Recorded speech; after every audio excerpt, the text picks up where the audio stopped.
nung pandemic time. Wala, hindi ganito. May mga pulis dito. Eh, ngayon,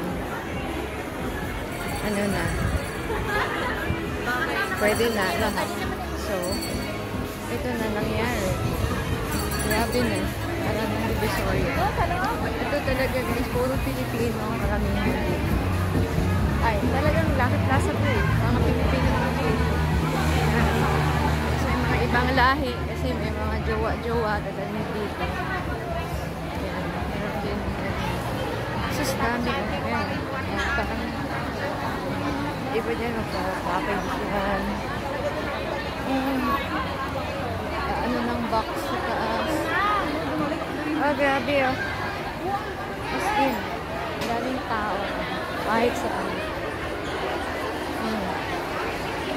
Tapos, i-review ko. Ayan. Tingnan nyo yan.